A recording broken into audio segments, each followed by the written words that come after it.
There is a woman in Tokyo who is 58 years old and whose brain, according to last month's cognitive assessment, functions like that of someone in their late 30s. She does not do crossword puzzles. She has never downloaded a brain training app. She does not take supplements for cognitive support, does not do cold plunges for mental clarity, and has not read a single book about protecting her memory. She spends no more time on deliberate mental exercise than she spends on any other deliberate health practice, which is to say, very little. What she does because it is simply what her days have always contained. 7 things, none of them dramatic, all of them old enough to predate the concept of brain health as a category of concern. And somewhere else right now, someone who turned 43 last month is noticing something. The name that doesn't come immediately. The word that was there a moment ago and is now not. The meeting where they found themselves losing the thread in a way they don't remember happening 5 years ago. They are not alarmed, not yet. But they have noticed. And they have, in the quiet way that people respond to these things, begun to worry. They have downloaded the brain training app. They have started the daily puzzle. They have ordered the supplement with the promising name and the peer-reviewed citations in the marketing copy. And they are doing everything that the brain health industry, worth over $10 billion and growing, has positioned as the correct response to the particular fear of cognitive decline. What if the correct response has almost nothing to do with any of that, and almost everything to do with 7 specific habits that Japan has been practicing since long before anyone called them brain health? Japan has the highest proportion of centenarians in the world. The cognitive function of elderly Japanese people has been studied more extensively than almost any other population on the planet. And when researchers look at what separates the people who remain cognitively sharp into their 80s and 90s from those who don't, they do not find brain training apps. They do not find supplements. They find 7 specific patterns of daily living, all of them ordinary, all of them ancient, and all of them available to anyone who understands what they are actually doing to the brain. By the end of this video, you will understand exactly what all 7 are. And habit number 5, the one that sounds too simple to produce what the research says it produces, is the one that most people refuse to believe until they see the data. Stay with me, because the ones near the end of this list build on everything that came before them. Before we get into the 7 habits, there is a piece of science worth understanding, because it changes what brain health actually means. The brain you have today is not the brain you had at 30. That is the thing everyone over 40 has felt without being able to name. But here is the thing the brain health industry rarely tells you clearly. The brain is not a fixed organ that declines with age. It is the most adaptive organ in the human body. At every age, including yours, the brain retains the capacity to grow new connections, strengthen existing ones, and maintain the neural density that characterizes a brain that is functioning well. This capacity is called neuroplasticity, and the primary driver of neuroplasticity is not a supplement or an app. It is the presence or absence of 7 specific conditions in daily life. The first condition is BDNF, brain-derived neurotrophic factor, which is the primary growth hormone of the brain. BDNF stimulates the growth of new neurons, strengthens synaptic connections, and is the single most important biochemical marker of a brain that is actively maintaining itself rather than passively declining.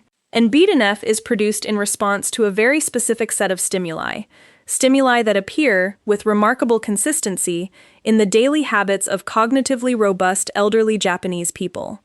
Here is what those habits look like. The first habit is one the previous video in this series discussed in the context of overcoming procrastination. Here it appears again in an entirely different context, for an entirely different reason. Shoshin, the beginner's mind, is the Zen practice of approaching familiar things as if for the first time. In the context of brain health, it has a specific neurological meaning that goes beyond the philosophical. Learning a genuinely new skill, not a variation of something already known, but something that requires the brain to build entirely new neural pathways, is among the most powerful producers of BDNF that research has identified. Dr. Merzenich at the University of California, San Francisco, who has spent 50 years studying neuroplasticity, has documented this with precision. The brain produces BDNF, and therefore builds new neural connections, in direct response to the experience of genuine novelty. Not the novelty of new information in a familiar format, such as reading a new book or learning new facts. The novelty of a genuinely new skill that requires the brain to organize neural activity in a way it has not organized it before. The woman in Tokyo who is the subject of this video has been learning ikebana, Japanese flower arrangement, for 3 years. She is not good at it. She is, by her own description, a slow learner who makes the same mistakes repeatedly and improves at a rate that she finds both frustrating and genuinely engaging. This is exactly what Dr. Merzenich's research would predict. The brain that is struggling, slightly failing, and slowly improving is the brain that is producing BDNF. The brain that is competently repeating what it already knows is the brain that is not. In Japan, the culture of craft, of ikebana, of pottery, of calligraphy, of tea ceremony, of any of the dozens of traditional skills that require years of practice before competence arrives, is not primarily an aesthetic tradition. It is, whether anyone named it this way or not, a neuroplasticity practice. The practitioner is keeping the brain in the state of productive struggle that BDNF requires. This week, identify one skill you have never learned that involves the hands and the eyes working together. It does not need to be a Japanese practice. It needs to be genuinely new. Begin. Stay bad at it. That is the habit. The second habit extends the first into the daily life, rather than the dedicated practice session. Tzukuri, the Japanese term for handmade, for making things by hand, is embedded in the Japanese relationship with food, with craft, and with the ordinary objects of daily life in a way that is increasingly absent from Western domestic culture. In Japan, the preparation of food from scratch, the practice of handcrafts, the repair of objects rather than their replacement, all of these are carried forward through generations as a matter of cultural ordinary. In most Western households, they have been replaced by convenience. Here is what this matters for the brain.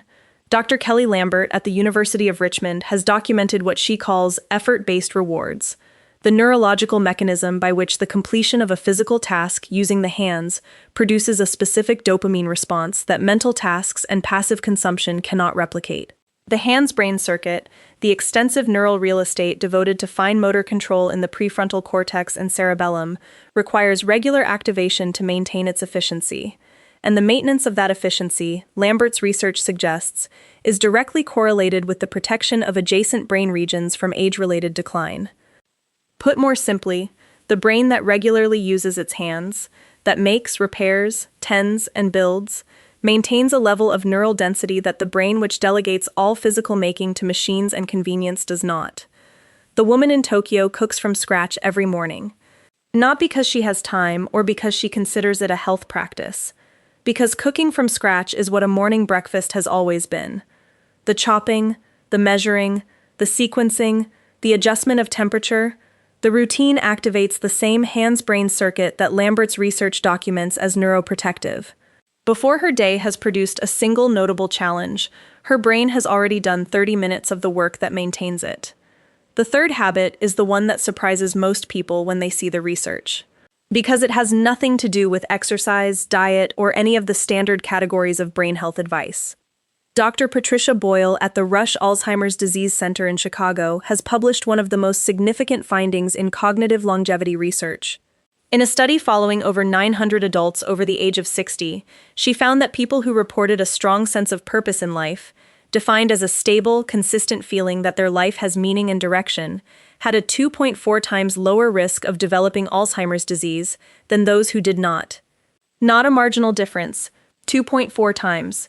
The effect held after controlling for age, education, gender, and every other variable the researchers could identify. The mechanism is cognitive reserve, the brain's capacity to absorb damage and continue functioning. A brain with high cognitive reserve can lose neurons to aging and disease at a significantly higher rate than a brain with low cognitive reserve before function declines. And purpose, Boyle's research suggests, is one of the strongest drivers of cognitive reserve the research has been able to identify. In Japan, ikigai, the small daily reason to get up in the morning, is not an achievement. It is an ordinary expectation. The 80-year-old woman who still tends her garden because the garden gives the morning its reason is not engaging in a wellness practice. She is maintaining the neural architecture of a mind that continues to have something to attend to. and the research suggests she is, in the process, protecting that architecture in a way that the person who has retired from purpose cannot. This week, ask the Ikigai question.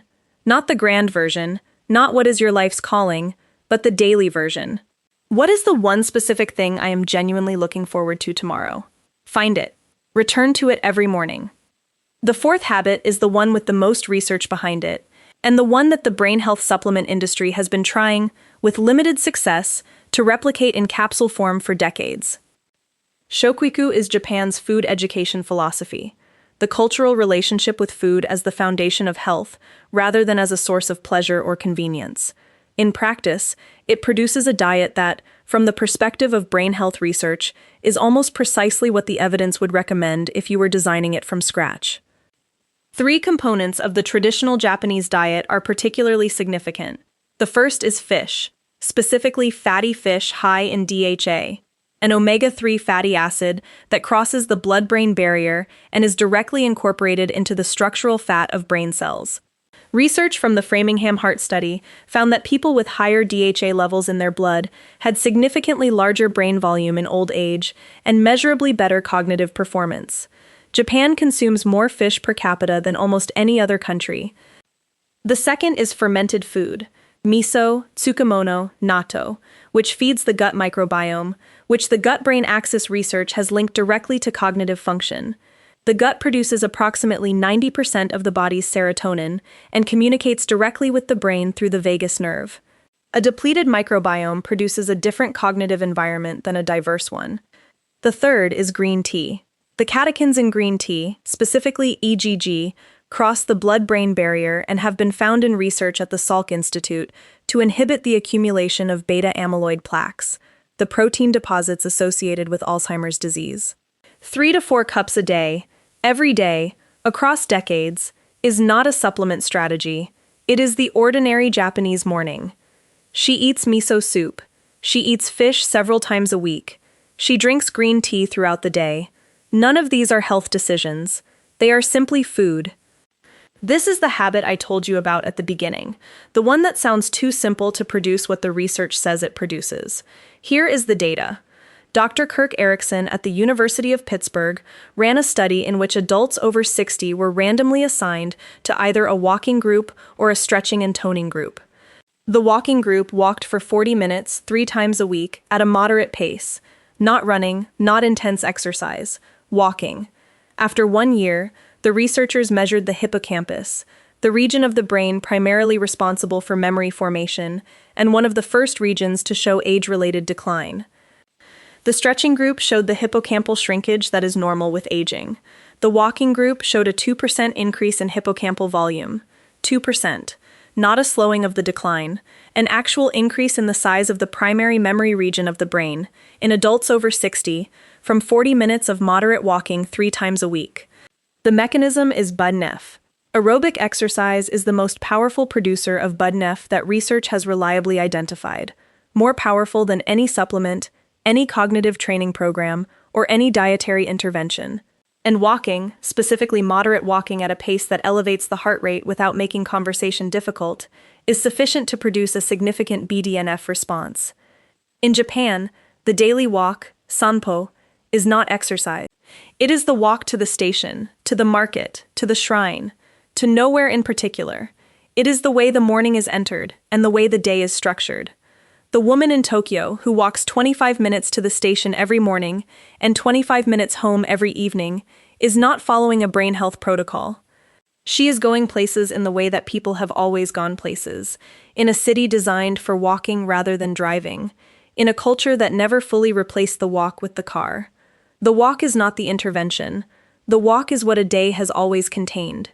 And what it has always been doing to the brain, it has been doing without anyone having to decide it should. The 6th habit is the one most neglected by the brain health industry, and the one that the longevity research has consistently found to be among the most powerful predictors of cognitive health in old age. Dr. Lisa Berkman at Harvard University has spent decades studying the relationship between social connection and health outcomes in aging populations. Her findings are among the most replicated in the field. social isolation is as significant a risk factor for cognitive decline and early mortality as smoking 15 cigarettes a day. Not a modest risk factor, equivalent to 15 cigarettes a day. The mechanism involves multiple pathways: cortisol regulation, immune function, the engagement of the prefrontal cortex in the social cognition that conversation requires, the BDNF produced by the novelty of genuine human interaction. But the simplest version is this: the brain that is regularly engaged with other minds is the brain that maintains the neural efficiency required for cognitive sharpness. The brain that is not declines. In Japan, the communal meal is not a social practice that has been consciously maintained for health reasons. It is the ordinary structure of Japanese domestic life: the morning miso soup prepared for the household, the evening meal taken together, the particular quality of attention that sharing food has always demanded. The conversation at the Japanese table is not incidentally good for the brain. It is the social engagement that the research has consistently found to be the most accessible and most reliable form of cognitive protection available. This week, share one meal with another person, without a screen at the table. That is the habit. It requires no additional time, no additional effort, and no additional cost. It requires only the decision to be present for the time that was already being spent. The seventh habit is the one that most people underestimate because it does not feel like an active practice. It feels like doing nothing. It is, from the brain's perspective, the most important thing that happens in 24 hours. In 2012, Dr. Maiken Nedergaard at the University of Rochester discovered a system in the brain that had not previously been described. She called it the glymphatic system, the brain's own waste clearance mechanism, which operates through the cerebrospinal fluid and removes the metabolic byproducts that accumulate in the brain during waking hours. Among the substances the glymphatic system removes, beta-amyloid proteins and tau proteins, the two primary pathological markers of Alzheimer's disease. The glymphatic system is almost entirely inactive during waking hours. It activates during sleep, specifically during the deep, slow-wave sleep phases that occur in the first half of the night. This means that the quality of the night's sleep is not merely a matter of how rested someone feels the next morning. It is a matter of how effectively the brain has cleared the waste that, if allowed to accumulate over years, is associated with cognitive decline. Nedergaard's research has a direct and urgent implication. Chronic sleep deprivation, or sleep that is sufficient in duration but poor in quality, that does not produce adequate slow-wave phases, is not merely fatiguing. It is allowing the accumulation of the proteins that the brain was designed to clear every night, building the physiological conditions for cognitive decline years before the decline becomes visible. The woman in Tokyo sleeps the same hours in the same order every night. She takes the ofuro before bed. She does not look at screens in the hour before sleep. She has no alarm to override the body's natural waking time on most mornings. She is not doing any of this as a brain health practice. She is doing it because it is what evenings and nights have always been in the life she has built. And the glymphatic system, doing its nightly clearance in the deep sleep that her evening routine reliably produces, is doing the maintenance work that keeps her cognitive assessment looking the way it does. Tonight, before you go to bed, remove one thing that is disrupting the slow-wave sleep your glymphatic system requires. The screen in the hour before sleep is the most significant single change the research supports. Not next week, tonight. 7 habits, all of them ordinary, all of them ancient, none of them requiring a subscription, a device, or a clinical protocol. The beginner's mind that produces BDNF through the productive struggle of genuine new learning. The hands engage daily in the making and tending that maintains the neural circuitry of the prefrontal cortex. The daily purpose that builds the cognitive reserve that protects the brain long after the reserve is needed. The fish, the fermented food, the green tea that feed the brain at the cellular level across decades. The walk that increases hippocampal volume in adults over 60 and produces more BDNF than any supplement yet tested. The shared meal that provides the social engagement the Harvard longevity research has found to be as protective as any pharmacological intervention, and the sleep that activates the glymphatic system and clears the waste that the waking brain cannot. She is 58 and her brain functions like that of someone in their late 30s. She did not build that with an app. She built it with 7 ordinary habits, repeated for long enough that the brain they produced became simply the brain she has. If this changed the way you think about your own mind after 40, share it with someone who has been worrying about their memory and looking in the wrong places for the answer. The right places have been there all along. Take care of yourselves, and I will see you in the next one.